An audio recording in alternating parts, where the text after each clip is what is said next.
Let me repeat, only take out what you absolutely need to borrow. Hey my Sky Savers, welcome back to my channel. I'm Kim and this is World of Sky, a world for women and moms looking to save money and get the most bang for your buck. And today we're talking all about student loans. So if you have student loans, welcome to the student loan party. You're far from being alone as a student loan borrower. Many of us, myself included, have used loans to help us achieve our academic goals. And many of us, myself included, did not know what we were signing up for. Today we're going to talk all about U.S. federal student loans. What type of loans are out there, what you may qualify for, and just student loan information in general. So if that sounds like something that you want to learn more about, please subscribe to my channel and let's go ahead and learn about these loans. So what are student loans? Student loans are a part of your total financial aid package. And your total financial aid package includes any federal or private sources that could be grants, scholarships, work study, or loans that help you pay for your education. So financial aid is a total package, if you will, and loans are a part of your financial aid package. So let's break down the different types of financial aid that you may qualify for.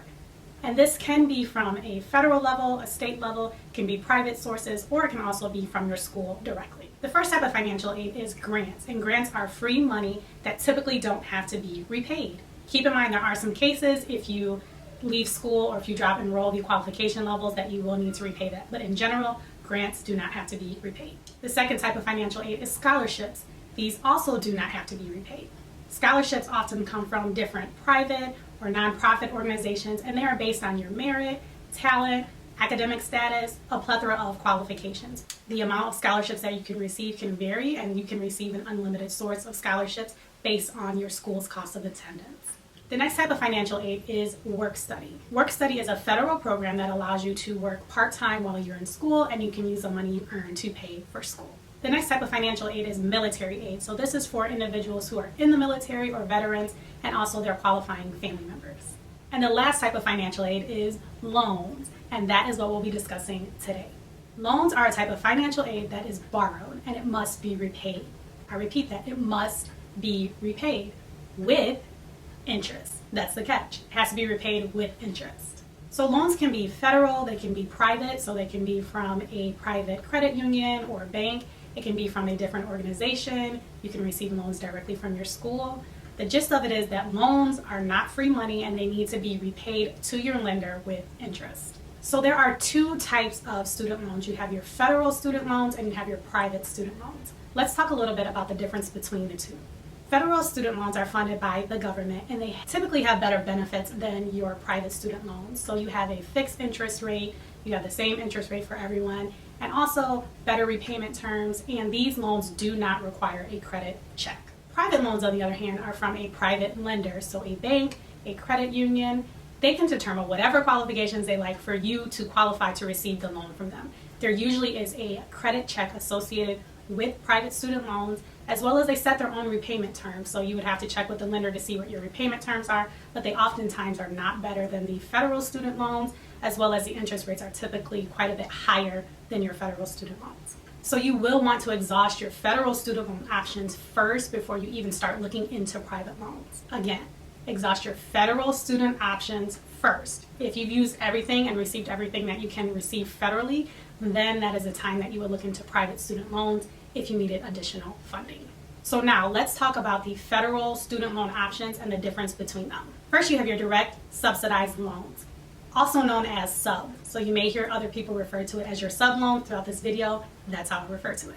This type of loan is available for undergraduate students who show a financial need. Your financial need is determined by your FAFSA, and the school will determine the amount of sub that you may borrow based on your need. Regarding interest on the subsidized loan, the federal government will pay the interest on your loan while you are enrolled in school at least half time, which means for undergraduates, 6 credit hours or more.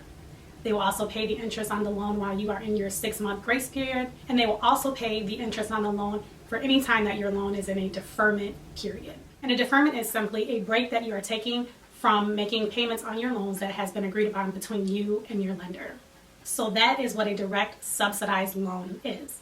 The next type of loan that we'll discuss is a direct unsubsidized loan, also known as unsub. Unsub loans are available to both undergraduate students as well as graduate students, and you do not need to show a financial need in order to receive these loans. You do still, however, have to complete your FAFSA in order to qualify, but you do not need to show a financial need.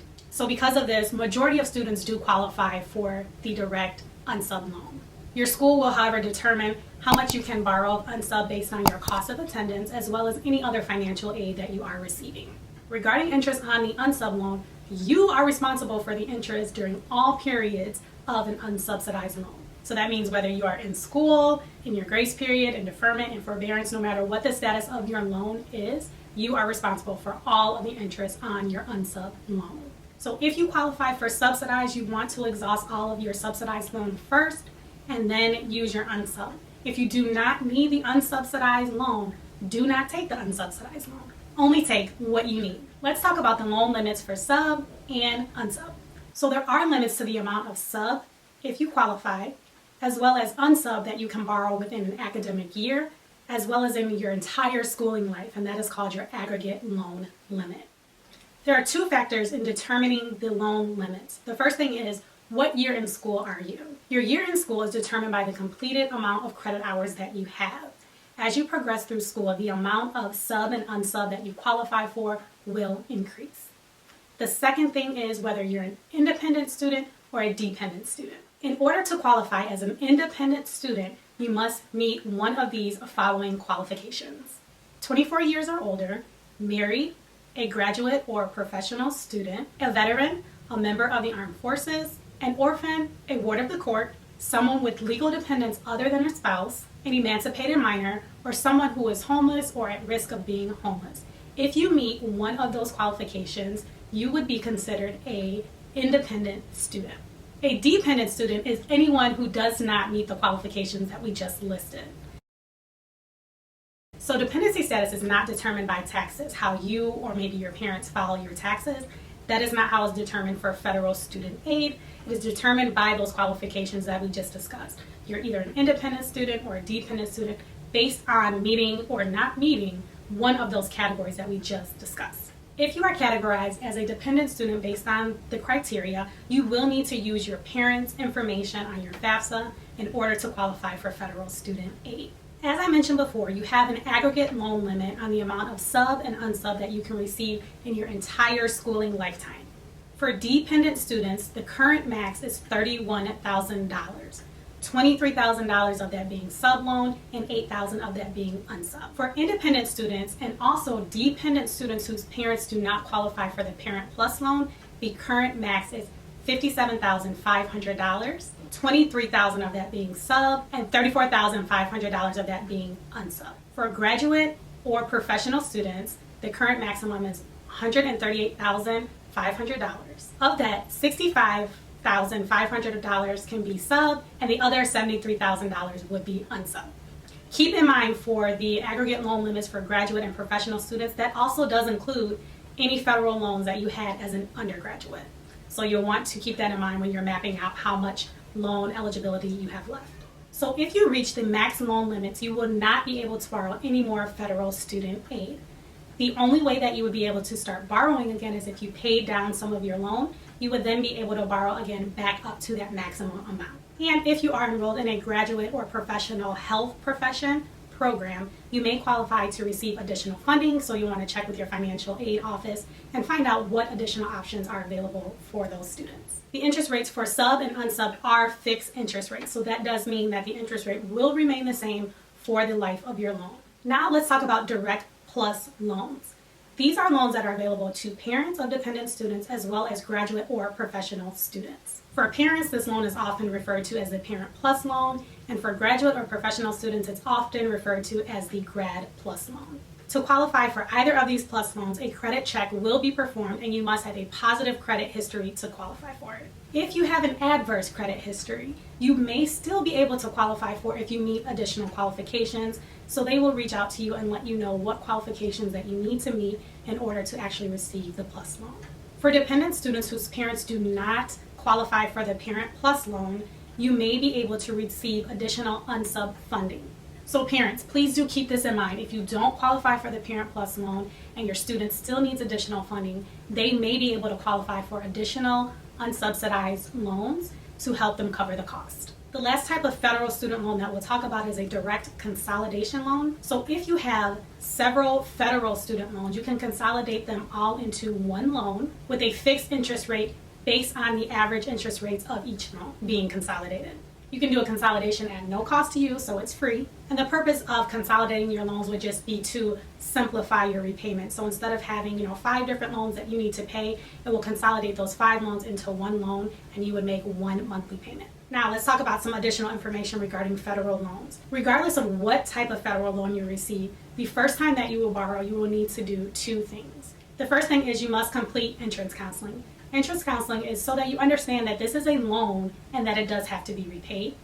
And the second thing that you must complete is a master promissory note, also referred to as MPN. And this is a loan contract agreeing to the terms of the loan. For both your entrance counseling and your MPN, please, please, please, I cannot stress this enough, read through them thoroughly. Thoroughly. Don't just sign them. If somebody puts a paper in front of you or they send you a document electronically, don't just sign it. Make sure that you read it and you understand the terms that you're agreeing to and what you're actually signing up for. Woo, that was a lot. I know. I hope that you found it helpful in helping understand the different types of loans that are available to you that you may qualify for to help you meet your educational goals. As you navigate through the financial aid process, specifically getting those student loans, keep these things in mind. 1, only take out what you absolutely need. Let me repeat, only take out what you absolutely need to borrow. It can be tempting to take out more because, it's available. But remember, you have to pay that back. And you have to pay it back with interest. The second thing is know what type of loan you're taking out. Is it a sub loan? Is it an unsub? Is it a plus loan? This way you understand who is to pay the interest on that loan. Remember, the government will pay the interest on the subsidized loan during certain periods of time. If you don't understand the differences between the different types of loans, please go back and rewatch the video until you understand it. It's crucial to understand this information because in the repayment process, it's going to determine how much money you pay back over the life of your loan. And the third thing for you to always keep in mind is to know the interest rates. The federal interest rates, they don't adjust like super frequently, but they do change. So you want to make sure that you're staying abreast of what the current interest rate is for every loan that you're taking out. So now knowing everything that you know, please share this video with any student, parents, anyone thinking about going to school. This information is essential for you to know before you take out the loans. Like me and many other people out there, you didn't know what you were getting into before signing up for these loans. So share this with as many people as we can so that they have a sound understanding of what the federal student loan system looks like. Now, do me a favor. If you found this video helpful, please give it a thumbs up, as well as subscribe to my channel. Hit the notification bell for future notifications so you don't miss any uploads from me. I will be uploading a video talking all about student loan repayment plans and options that you have, so you don't want to miss that. That's it for now. Thank you so much for watching, and I'll see you in my next video.